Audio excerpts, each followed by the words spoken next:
When Megan walked down the aisle, she didn't know her groom's secret girlfriend was sitting in the front row, wearing her same dress. Megan and Jason had been together for 4 years. He was the kind of man everyone envied. Tall, confident, successful, the perfect catch. Friends called them soulmates. But behind that polished smile, Jason was hiding a double life, one that was about to unravel in front of everyone. He'd met Chloe during a business trip. What started as innocent fun turned into a full-blown affair. Jason told Chloe he was single, even claimed he was tired of meaningless relationships. But when Megan found wedding plans open on his laptop, her heart stopped. Because the date didn't match their wedding, it matched another. Jason had planned 2 weddings in 2 cities a week apart. Same venue chain, different brides. It was his perfect plan. Marry Megan for her inheritance. Keep Chloe in another city for excitement. What he didn't know? Megan had found out. And she wasn't walking away. She was walking into the wedding to end his game publicly. Jason's plan had precision. He convinced Megan her dream day was all arranged. Just relax, babe. I'll handle the details. Meanwhile, he told Chloe, it'll be small, private, just us and a few friends. 2 women, 2 rings, 1 cheater who thought he was untouchable. Jason was meticulous. He bought identical invitations, changed names on vendors, and even altered digital timelines to cover his tracks. Megan noticed small things: the wrong flower order, a missing guest name, a deposit for a venue in another city. She didn't confront him. She smiled, played along, and quietly hired someone, a wedding planner friend named Sarah, to dig into everything. Within a week, the truth hit like lightning. 2 weddings, same man, 1 scam. Megan didn't cry. She planned. She moved the wedding video live stream to a shared public link, quietly sending it to Chloe with a message that read, "You might want to watch your fiancé say, 'I do' this weekend." Jason thought he was weeks away from a perfect escape.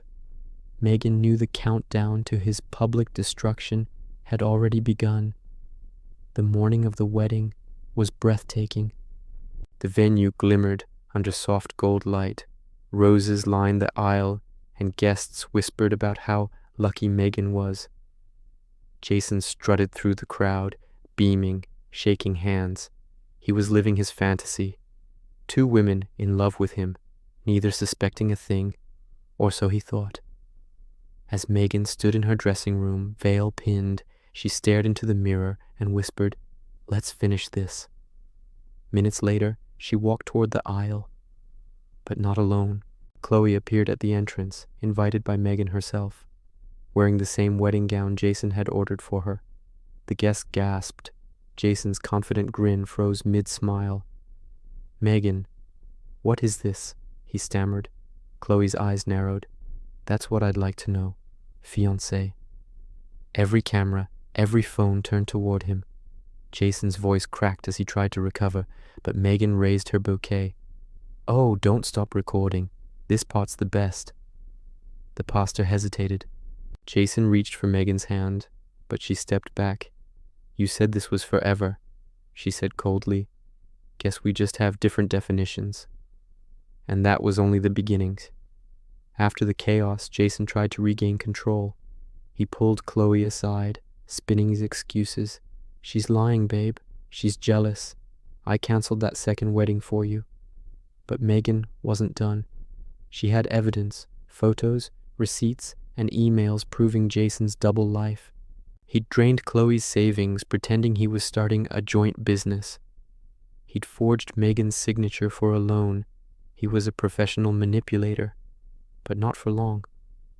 Jason managed to calm Chloe momentarily, convincing her to leave the venue. The crowd scattered, murmuring. Megan stood calmly, collecting her things. "Are you happy now?" Jason hissed.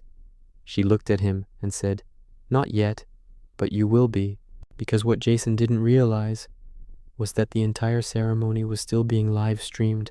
Every word, every confrontation, every lie. Thousands were watching including his colleagues, his boss, and his parents. Jason's perfect facade was cracking, but the real collapse was still hours away. That night, Megan uploaded the full ceremony replay to social media. Title: How to Spot a Professional Liar. Within 24 hours, it hit over 1 million views. Comments poured in: "This woman's a legend. Justice served." He really thought he could marry 2 people? Chloe contacted Megan privately. They talked for hours. Tears, laughter, disbelief. And then they made a decision. Let's make sure he never does this again. Together, they gathered every document: his fake business filings, money transfers, and texts.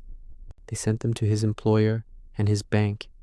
By morning, Jason was suspended and under investigation for fraud. And when he tried to confront Megan, she met him outside his apartment, phone in hand, camera recording. "Smile," she said. "You always wanted to be famous." The clip hit 2 million views in a day. Jason's name became a meme. And Megan? She didn't look back once. Jason's world imploded. His reputation vanished overnight.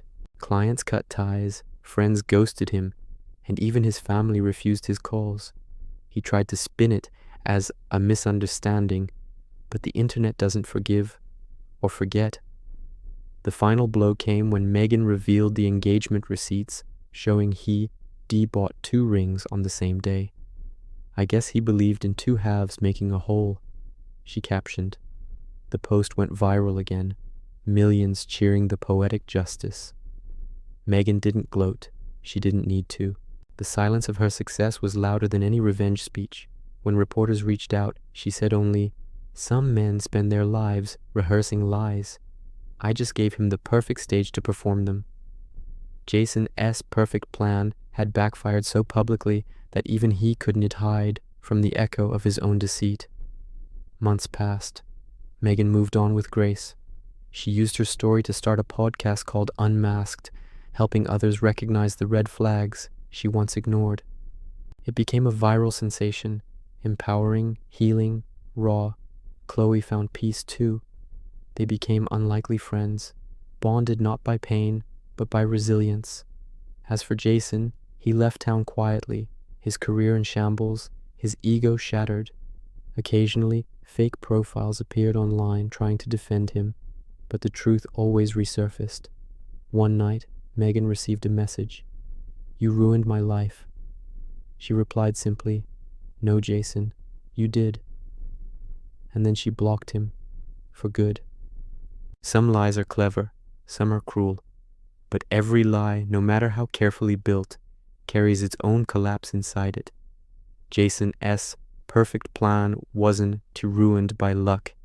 It was destroyed by truth, by karma, by 2 women who refused to stay silent. Because in the end, betrayal doesn't need revenge. It just needs exposure. In love and loyalty, deceit may sparkle for a while, but truth always burns brighter. If you believe in karma catching up to liars, don't forget to like, share, and subscribe for more stories from SilkMirror, where betrayal meets its mirror, and justice always looks back